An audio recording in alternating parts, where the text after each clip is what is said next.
Boa noite. Boa noite, boa noite.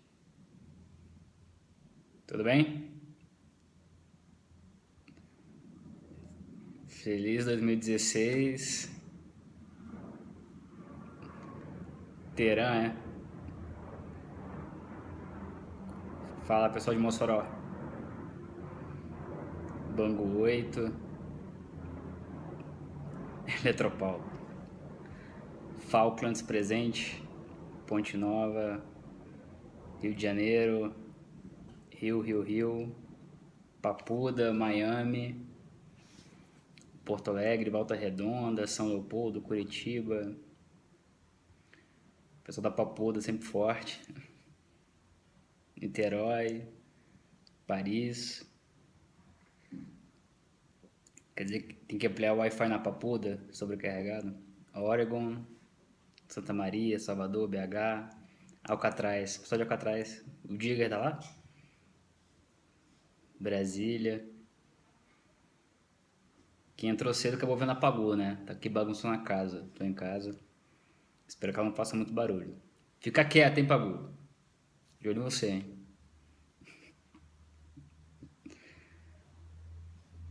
E aí, vocês passaram bem ano novo? Muita cachaça?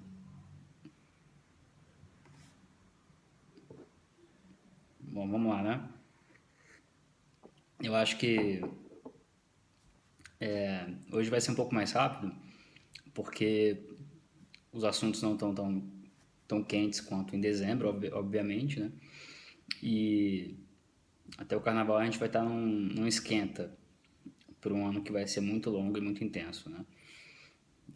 Enquanto houver recesso no judiciário e, portanto, nas operações da Lava Jato, Zelotes e também na Acrônimo, além de outras operações em andamento, a gente vai ter um ritmo diferente, né?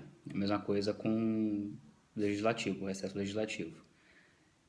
Portanto, como eu escrevi, acho que no Twitter, se não me engano, no final de dezembro, 4 bombas atômicas serão detonadas neste ano, em Curitiba. Então, vai ser um ano muito intenso, muito forte, e o impeachment não vai ser o fato mais grave desse ano.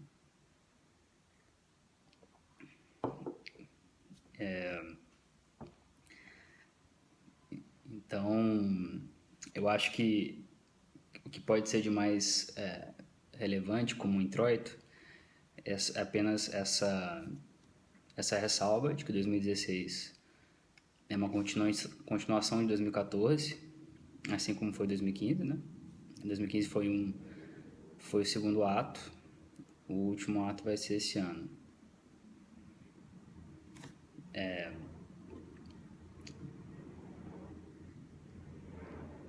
Isso não é nada mais relevante do que isso, né? Ainda sobre impeachment, a gente vai ter muitas coisas acontecendo em fevereiro e março, não só os fatos políticos, como os fatos econômicos, sociais e judiciais que influenciam decisivamente o impeachment. Coca-Cola acabou, né? Tô esperando chegar aqui em casa. Tô tentando tomar cafezinho. E nessa xícara máscula.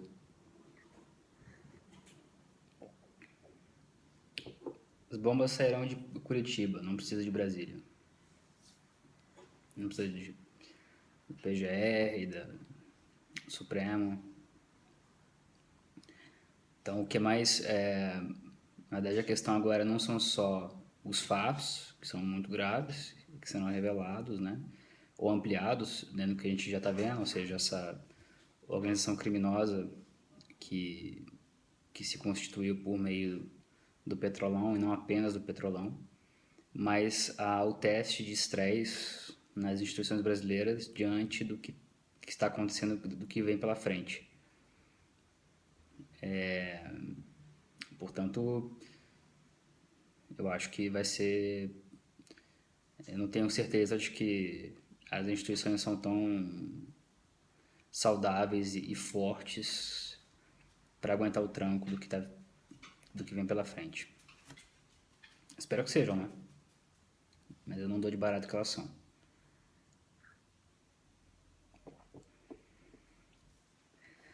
Muita pergunta sobre esse corte de orçamento na PF, né? Se afeta ou não. Bom, eu não tenho informações exclusivas sobre isso, mas pelo que eu tô vendo, existe um jogo de pressão da polícia, natural e, e legítimo, para impedir que o corte de cento e poucos milhões seja de fato feito, né? Eu acho que se houver alguma possibilidade real de corte, vocês vão ficar sabendo. No caso das, é, das operações mais importantes.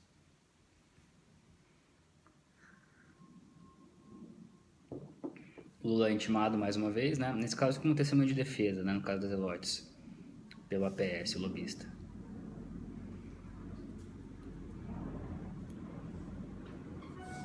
Tem delação sigilosa ocorrendo? Tem sim.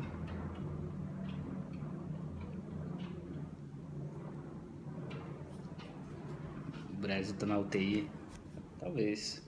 Em alguns sentidos está, né? O dólar é R$ 4, mas vai ser um ano difícil. MP da leniência, esse é um assunto muito relevante. Sempre que disserem que o governo disser que não interfere com as investigações da Lava Jato, tem um lado de verdade e tem um lado que, desde a edição da MP 703, não é verdade. Ou seja, o governo Dilma, o presidente Dilma Rousseff, talvez vocês tenham visto, editou uma MP que basicamente destroça todo o acordo de toda a legislação de acordo de leniência, ou seja, delação premiada de empresas, que ela mesma havia baixado, embora seja contra a delação, né? Então, em breves linhas, sendo bem rápido, depois vocês pesquisam isso, essa MP ela foi feita por pressão, interesse das empreiteiras do Petrolão, porque ela basicamente permite que você seja mais leniente do que deveria com as empresas, permite que as empresas paguem suas multas e assumam os fatos, mas não os crimes. Isso facilita bastante na hora de fechar uma delação combo, ou seja, com os delatores pessoa física, os executivos e também as empresas. Então as empresas ficam isentas de responsabilidade criminal de forma muito mais fácil. Existe uma série de outros pontos dessa MP que violentam de forma muito clara o espírito, a letra da lei de leniência e o espírito dela, evidentemente, né? Viram um refis da corrupção e não um instrumento para, de fato, punir as empresas envolvidas como pessoas jurídicas, ou seja, como algo sistêmico, e não como se apenas os executivos fizessem isso, sendo que as empresas e a direção das empresas não sabiam do que se tratava, né? É uma medida muito ruim e é claramente um incentivo à corrupção no país. Sendo um pouco simplista, mas não deixa de ser verdade. Então fiquem atentos a isso e guardem o nome dessa MP. Essa MP, se ela realmente continuar, e nada indica que ela vai ser derrubada no Supremo, não tem informações sobre isso, nem acho que haja como cair no Supremo. Enfim, pode ser que haja uma maneira. É um grande absurdo. Quem está comemorando muito são os advogados das empreiteiras, cujos donos não queriam fechar acordos de leniência por causa da insegurança jurídica e por causa dos termos draconianos. E é bom que sejam draconianos para mostrar o tamanho da nossa insatisfação e do nosso rigor com empresas corruptas, né? Era esse o espírito. E agora muda-se.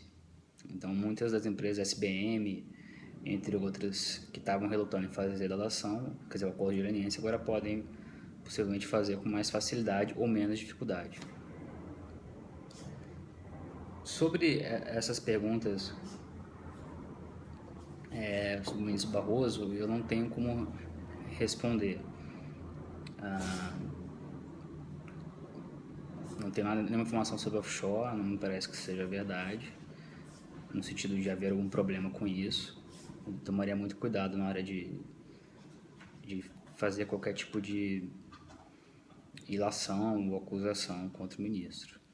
No caso do voto, desse vídeo que realmente viralizou, dele, em que ele omite um trecho do artigo do regimento interno da Câmara, ele soltou uma explicação, está no site, está no Jota, está no Conjur, a explicação foi reproduzida, de que na verdade ele não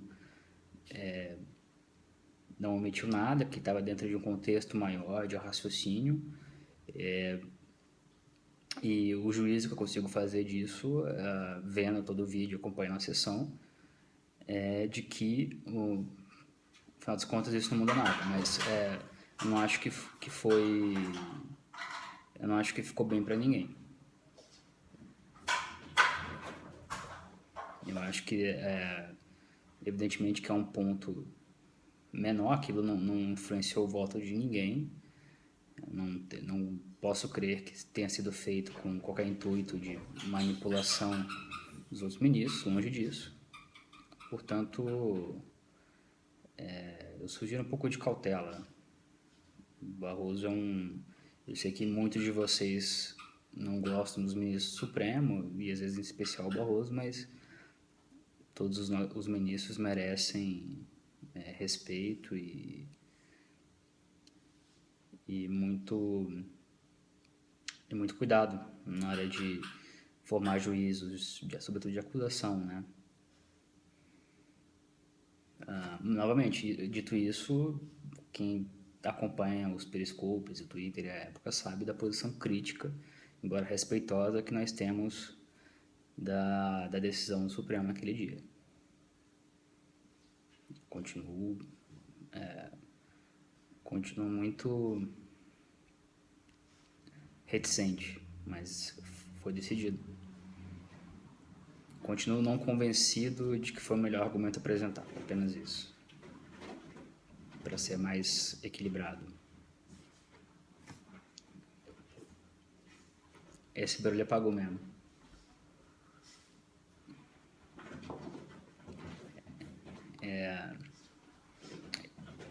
E quando eu digo que não fiquei convencido dos argumentos, isso inclui o argumento vencedor, que foi a partir da dissidência do ministro Barroso. Mas, evidentemente, isso não invalida em nada a grandeza intelectual e moral do ministro. Propina do Aécio, eu já falei no Twitter, é uma delação, tem que ser investigado, a acusação é grave. Aécio, assim como muitos membros da oposição, não criticam com veemência o papel das empreiteiras e das empresas corruptoras no Petrolão.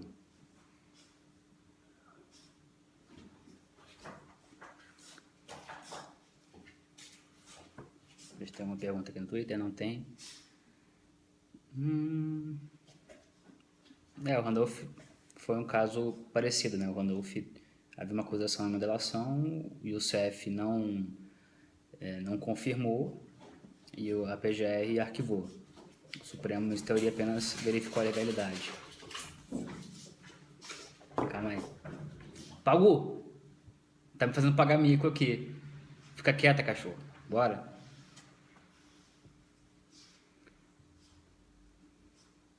Cara, são muitos assuntos, hein? Muitas perguntas.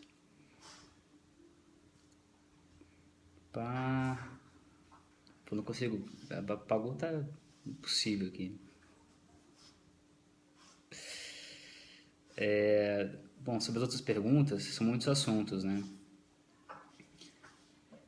E tem muitas coisas que eu não tô sabendo, ainda tô tomando pé dos assuntos. Mas o Delcídio continua negociando a delação. Não tem informações de delação no Bonline. A história do Porto de Santos eu li no Estadão. Interessante, nada além disso para mim. Estou mais atento à corrupção que está se descobrindo na Petrobras e em outras grandes obras públicas, nas campanhas eleitorais de 2014.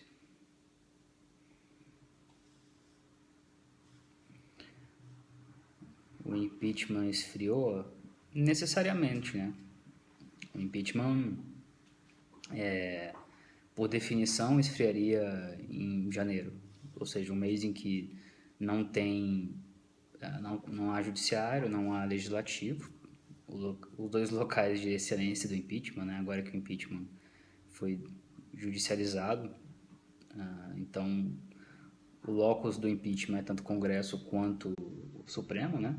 E vai continuar sendo assim, eu já disse para vocês, questões continuarão sendo definidas no Supremo, é inevitável, incontornável. Portanto, o impeachment, a não ser que houvesse uma massa nas ruas, por alguma razão muito estranha, ele esfria, né? Então, pelo desenrolar do rito do impeachment e com as possíveis e prováveis paradas para discussões no Supremo, eu antevejo que o impeachment vá se acelerar, pelo menos em termos de discussão e de debate, no final de fevereiro e início de março. A não ser que o imponderável preste sua homenagem, né?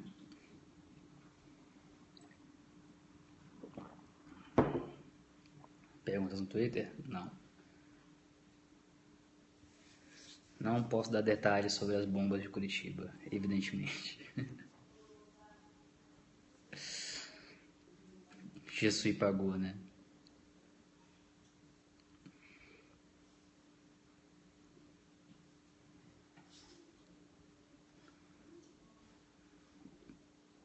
Alguma outra pergunta, pessoal?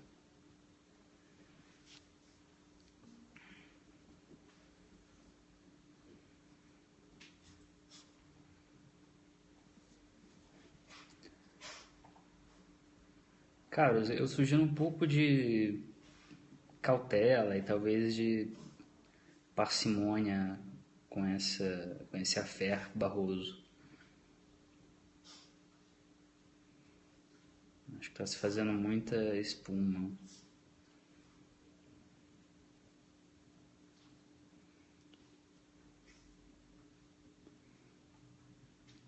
Sobre as bombas, a única coisa que eu vou dizer é um pouco óbvio. Pensem em quais são os alvos políticos e empresariais que se beneficiaram politicamente e economicamente do petrolão, que foram eleitos com esse dinheiro, que tinham poder para nomear pessoas na Petrobras e em outros órgãos públicos e que ainda não foram processados.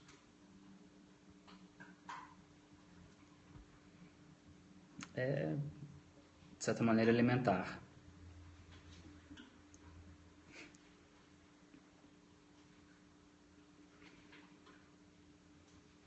Não é? Os fatos são inexoráveis, a vinda dos fatos a público. A consequência disso, jurídica, política, econômica, social, não tem como saber. Aí seria futurologia, né?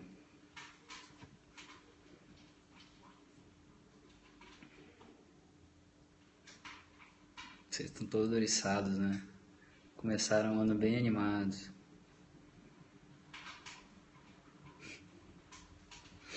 Hong Kong tá vindo.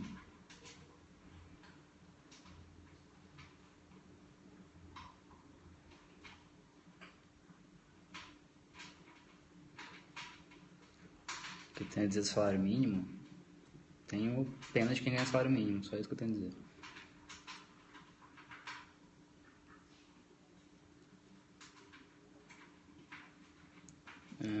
Vamos para as últimas? Vai ter que ser breve, senão vocês vão ficar enjoados. Temos um ano longo pela frente. Muitos momentos divertidos ainda. Vocês sabem, né? Muitos momentos. Isso, o japonês vai trabalhar muito em 2016. Ou se vai. Otávio Azevedo e Andrade tá um pouco complicado de fechar a relação. Muitas idas e vindas estranhas.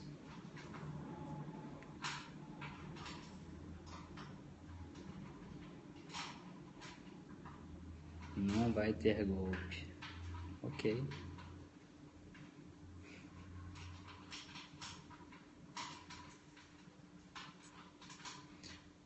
Eu acredito que o caso Celso Daniel ainda vai ser esclarecido? Acho que não, nunca.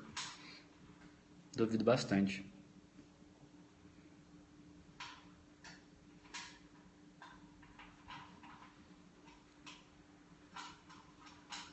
Marcelo Odebrecht? Marcelo Odebrecht, acho que ainda vai dar muitas informações ao Brasil. A Odebrecht e Marcelo Odebrecht. Odebrecht já procurou advogados no Brasil e no exterior para trabalhar cenários de acordo de leniência. Então pensem. O trabalho de Sérgio Moro se encerra em junho? Não, de maneira alguma. A não ser que você tenha informação que eu não tenho. A fase mais aguda da Lava Jato possivelmente é no primeiro semestre. Porque ninguém quer acusações de ação eleitoral, né? Porque temos eleições no segundo semestre. Quem é o delator dos delatores? Pergunta, isso é quase metafísico, hein? Não sei quem é o delator dos delatores.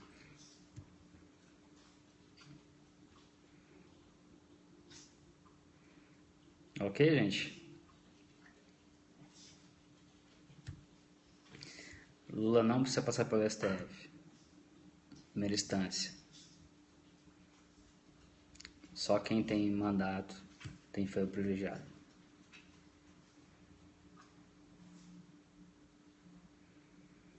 FBI e FBI tá por orientação da cúpula do Departamento de Justiça americano investigando as ramificações da Lava Jato nos Estados Unidos, né?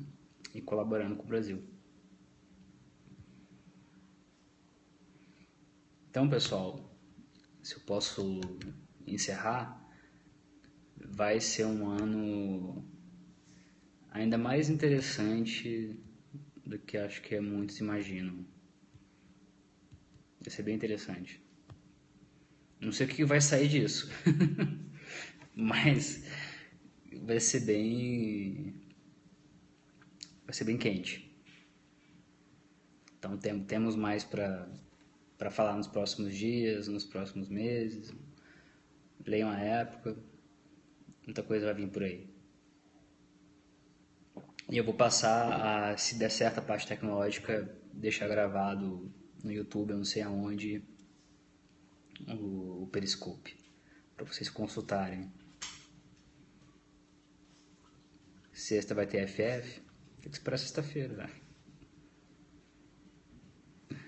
Beleza, gente?